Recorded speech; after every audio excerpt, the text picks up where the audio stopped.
বেলা করে প্রায় সন্ধ্যা আগত প্রায় সাগর আর রাজকুমারী বিষয়া স্কুলে যে গেল এখন পর্যন্ত স্কুল থেকে ফিরে আসছে না কেন, সে চিন্তায় আমার অন্তরটা ব্যাকুল হয়ে উঠেছে। পিতা পিতা একই মা বিষয়া, তোমার মুখখানা এত বিষণ্ণ কেন মা? কি হয়েছে মা? ও কি পিতা গো, অপমানের বিচার করবে না পরে।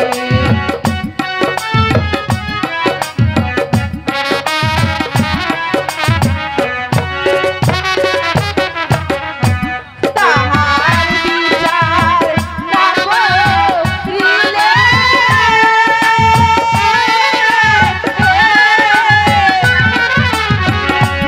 আর যাব না ওই দূরে। পিতা গো, অপমানের বিচার করবে না পরে।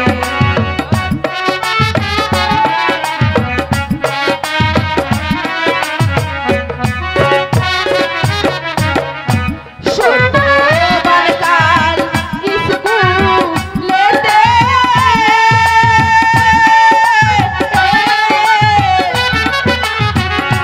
সাগর ডাকে পুত্র বলে। পিতা গো, অপমানের বিচার করবে না পরে। হে মা বিষয়া, আমি তার বিচার করব?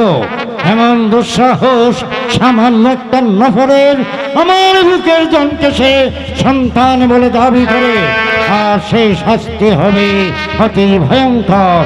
এই কাজেস সত্যবানকে দরবারে পাঠিয়ে দে।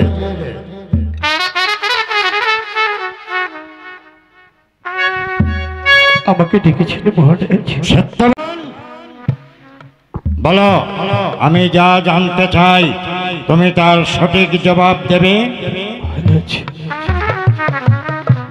তুমি নাকি সাগরকে তোমার নিজের সন্তান বলে দাবি করেছ, একথা সত্য না মিথ্যা?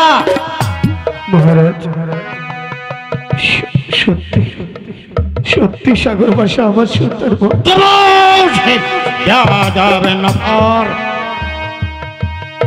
স্পর্ধাধর গগন স্পর্শী হয়ে উঠেছে। আমার দয়ার অনুকম্পায় আমি তোকে আমার প্রাসাদে স্থান দিয়েছিলাম, তাই বামন হয়ে আকাশে চাঁদ ধরবার জন্যে তুই হাত বাড়িয়েছিস। আমি তোকে শাস্তি দেব, এই দৃষ্টটার শাস্তি দেব। এই কাজিস আমার কেমন? বিশ্বাস করুন মহারাজ, আমি বিন্দু পরিমাণ মিথ্যে বলিনি।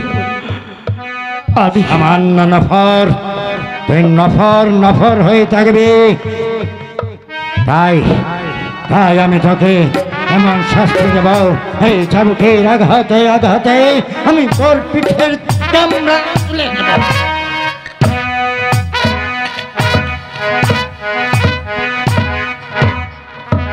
শুনে শুনে মহারাজা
চাবুকে তোর প্রাপ্য নয়, মহারাজ এর চেয়ে ভীষণ শাস্তি আমি দেব। মহারাজ তোর শাস্তি হবে প্রাণদণ্ড। এই কাছিস ঘাতককে দরবারে পাঠিয়ে আমাকে গাথক গাথক বলে ডাকছে, জানি না কোন মায়ের বুক কালি করতে হবে, কোন মানে শীতের শীতের বুঝে দিবে আমাকে কিসের জন্য সরল করেছেন যা আপনার। জয় ঘাতক, এই বেঈমান নরাধমকে কালীমার মন্দিরের সামনে নিয়ে তার শিরচ্ছেদ করবেন আর তার তাজা রক্ত আমার দরবারে নিয়ে আসবে। তাই করছি মহারাজ।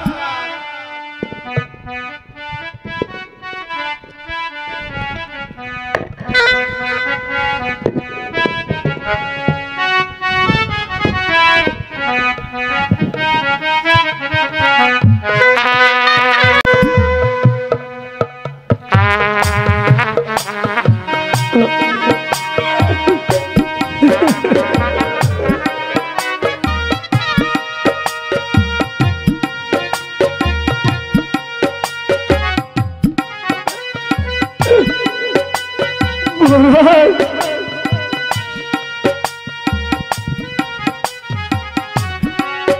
সাগর বসা সাগর বসা আমার সন্তান। ওকে নিয়ে যাও, ওকে আমি সইতে পারছি না। চলা সত্যবান।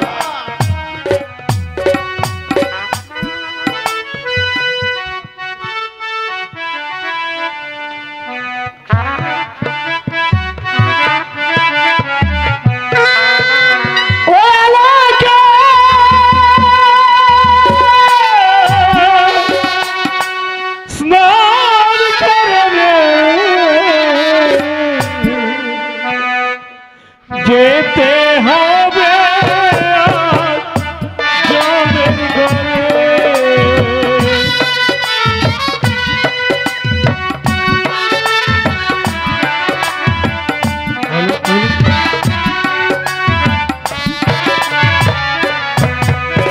জলের দুয়ার খোলা আছে, জলের দুয়ার খোলা আছে, যেতে হবে আর জলের ঘরে।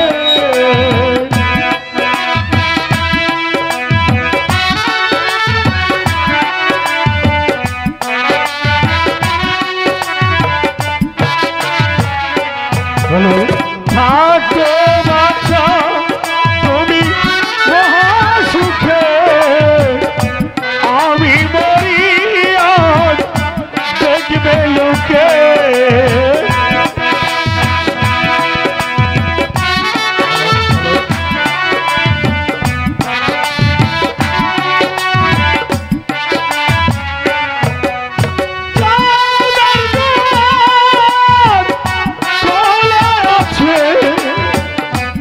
আমি যাব জমের ঘরে।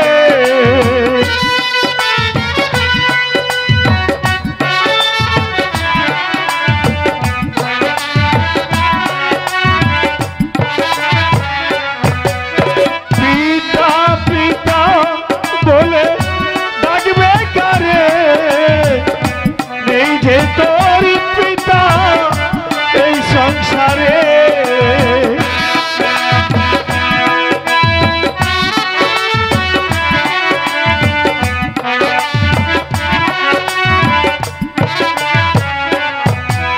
মামা বলে আর ডাকবি কারে, বাছা তোর মাঝে নেই রে আজ এই সংসারে।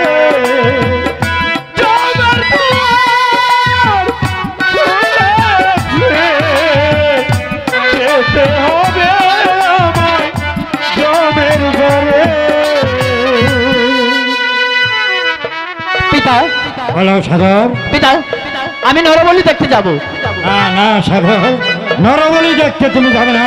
সেই নরবলি দেখলে তুমি সইতে পারবে না। না পিতা, আমি আমি দূর থেকে নরবলি থেকে চলে আসবো পিতা, আপনি আমাকে যেতে দিন। বেশ, যেতে যখন চাইছো তবে তোমাকে আমি বাধা দেব না, তবে তুমি কাছে যাবে না, দূর থেকে তুমি দেখে তাই হবে পিতা, আমি আসছি। এসো মা।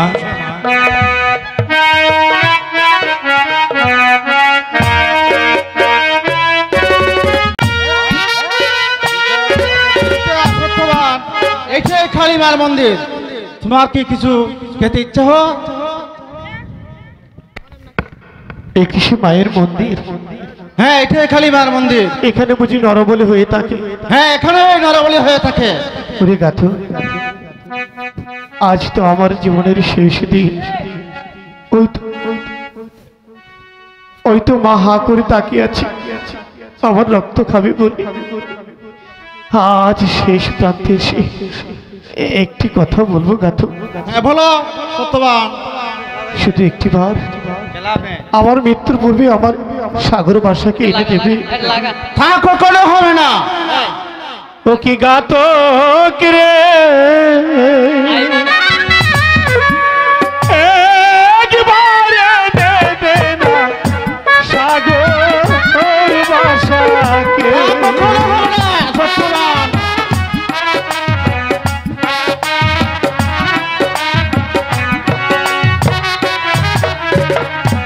তোর বাঁচাকে জড়িয়ে তোরে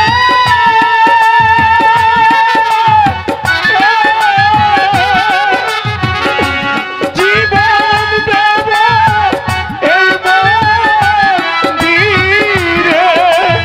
এই অতি ঘাতক রে,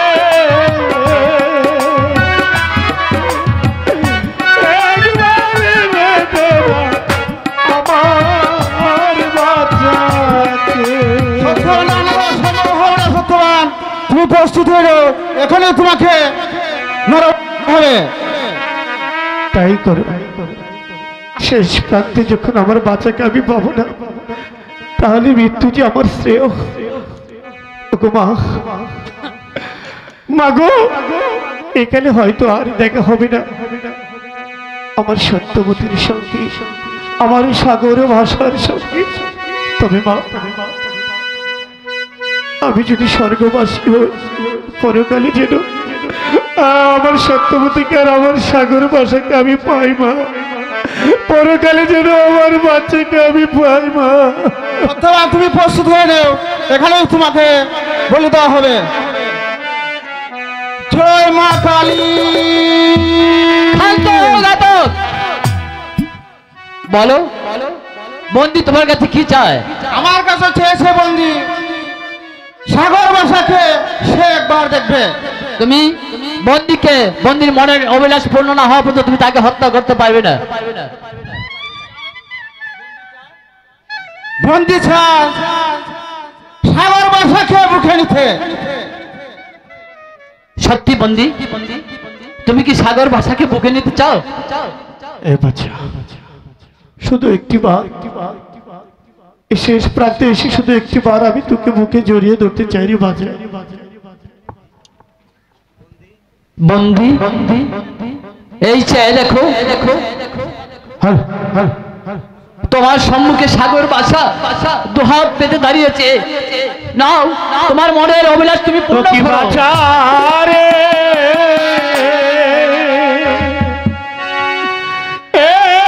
একবারই না বাচ্চা আমারই বুকে।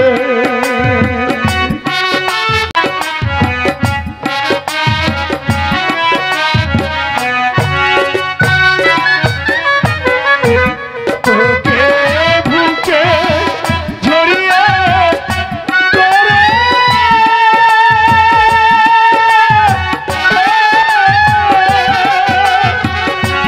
জীবন দেব মায়ের মন্দিরে।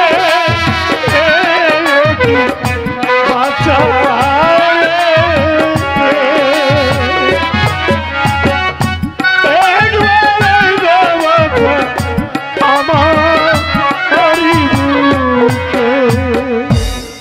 বেশ, তোমার মারা তোমার মনে বাসনা পূর্ণ করো। নাও আমাকে তোমার বুকে বলে নাও। বাচ্চা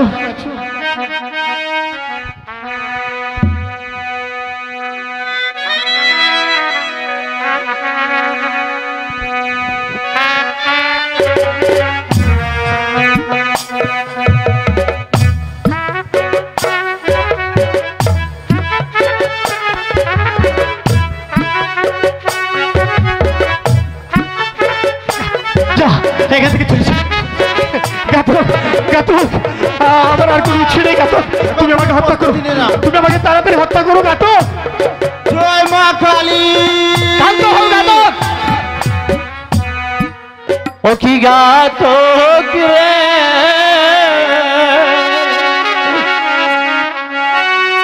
সত্যি এই না বন্ধু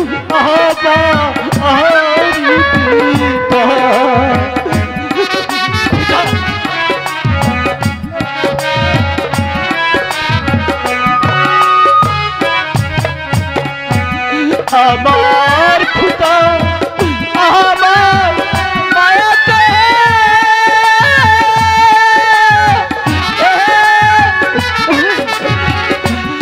আছে খুদা জাগো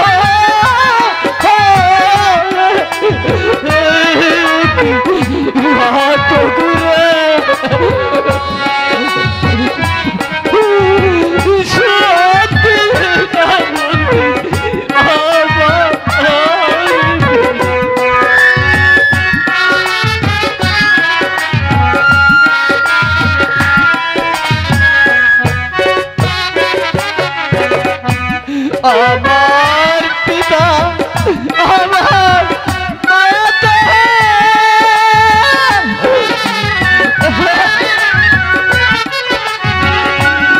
আছে পিতা জাগো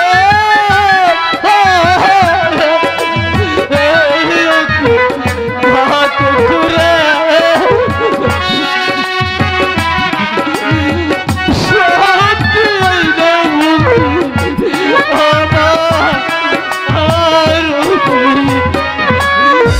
সত্যবান, এখন আমি যাই। পিতা বলুন পিতা, আমার আমার মা কোথায় বলুন, বলুন পিতা আমার মাথা কোথায়? তোর মা আছেনি বাচ্চা, শুধু তোরই প্রতীক্ষায় বেঁচে আছে, শুধু একটি বার তোকে দেখবে বলেই বেঁচে আছে। ওই ভগবান এখনো তোর মাকে বাঁচিয়ে রেখেছে। একে এই আনন্দের দিনে তুই আজ কাঁদছিস কেন রে বাচ্চা? তোর চোখে জল কেন? আজ তো আনন্দের দিন, তোর চোখে জল নয়। তোর চোখে যদি এমনি ভাবে জল ঝরে তাহলে আমার চলার পথ যে পিছল হয়ে যাবে। পিতা আমি যার পথ চলতে পারবো না রে বাবা, পিতা আমি যার পথ চলতে পারছি না।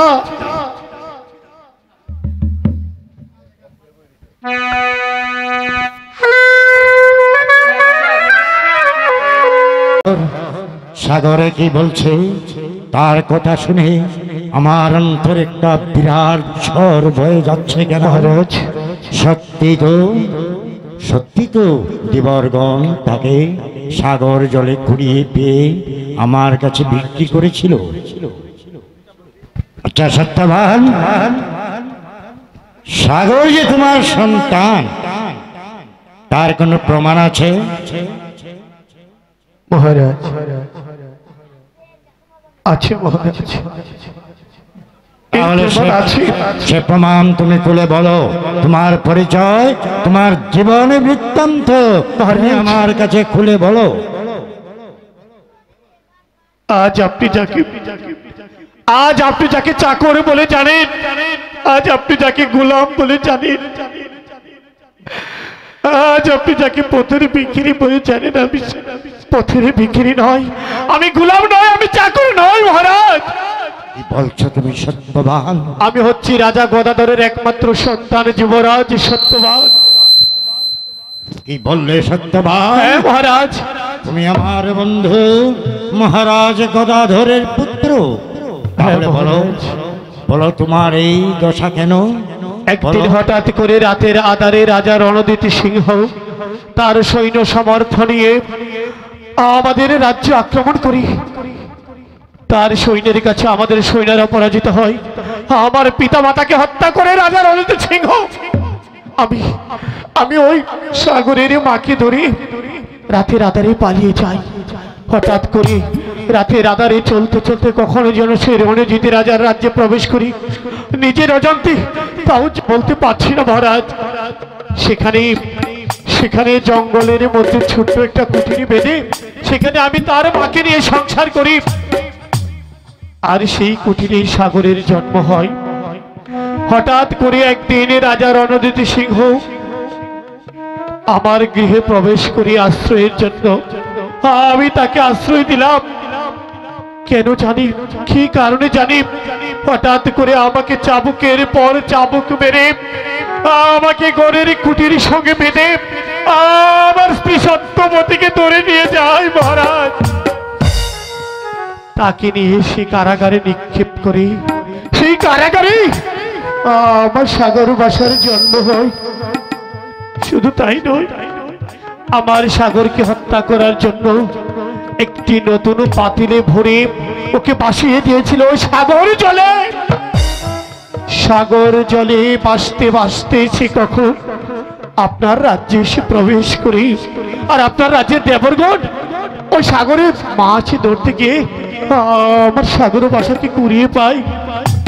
আমার সাগর বাসাকে শুধু দেখার জন্য আমি আপনার পিছনে পিছন ছুটে ছুটে এসেছি। এই রাজ্যে আপনার কাছে চাকরি নিয়েছি শুধু আমার সাগর বাসার জন্য মহারাজ। আর দেবরগণ আপনার কাছে আমার সাগর বাসাকে বিক্রি করেছে। আমি আমি বিন্দু পরিমাণে মিথ্যে বলিনি মহারাজ। সত্যবান, তোমার কথা সত্য না জেনে, পরিচয় না জেনে আমি তোমার প্রতি যে অন্যায় অবিচার করেছি তা তুমি মনে করো না। আমি লজ্জিত, আমি দুঃখিত। আজ থেকে তোমার স্থান হবে এই অজয় রাজের হৃদয়ের মধ্যে, আর আজ থেকে তুমি হবে আমার এই রাজ্যের প্রধান সিপাহসালা। পিতা, আমি যখন আমার পিতাকে খুঁজে ফিরে পেয়েছি সেই আনন্দে আমরা পিতা পুত্র মিলে শিকার করতে যাই। হ্যাঁ, তুমি রাজপুত্র, তুমি তো শিকার করতে হবে। এসো, আমি তোমাদেরকে শিকারের যাত্রায় আয়োজন করে দিচ্ছি। তাই চলুন পিতা। সত্যবতী যে কোথায় গেল? বয়স হয়েছে, আর পারি না বাপু। একটু সাগর থেকে জল আনতো সত্যবতী। কিন্তু আমি দেখছি না কোথায় যে আছে। ও জল আনতে গেলে আমি অবশ্যই মা, এই যে আমি চলে এসেছি। মা, চলে এসেছো? আমি তোমাকে খুঁজছি। কেন মা, বলো। এই যে তুমি সাগর থেকে জল আনো, আর আমি রান্না বাড়াগুলো সেরে ফেলি। ঠিক আছে মা, তুমি যাও, আমি জল নিয়ে চলে আসবো। আচ্ছা ঠিক আছে, তাড়াতাড়ি এসো কিন্তু বাপু। ঠিক আছে মা।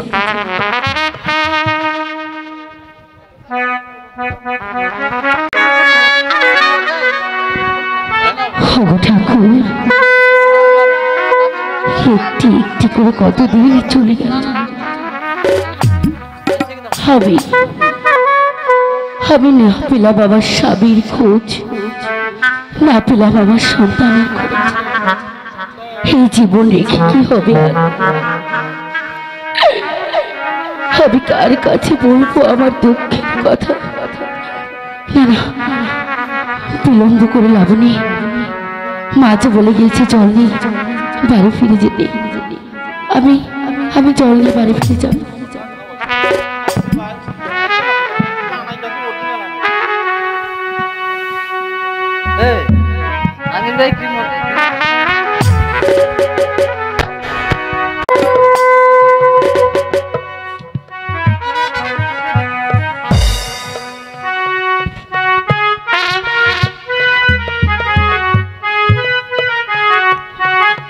এখন আমি বাড়ি ফিরে যাই।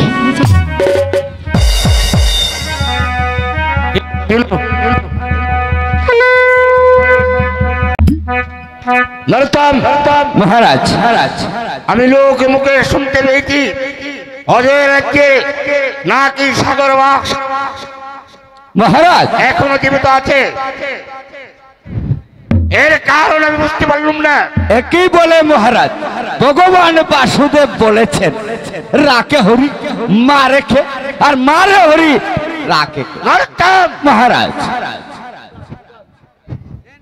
হে তোমার ভগবান, ওই উপরে না না না আপনি আপনি ভগবান, আপনি ভগবান। আমি ভগবান, তাই তো সাগরকে যেমন করে হোক আমাকে হত্যা করতেই হবে। তুমি এই মুহূর্তে ছুটে যাবে অজয় রাজ্যে।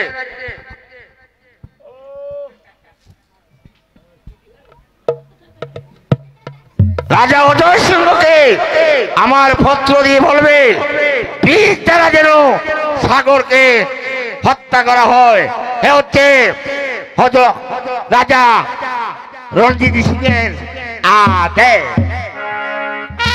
মা মাগো তুমি সহায় থেকো মা।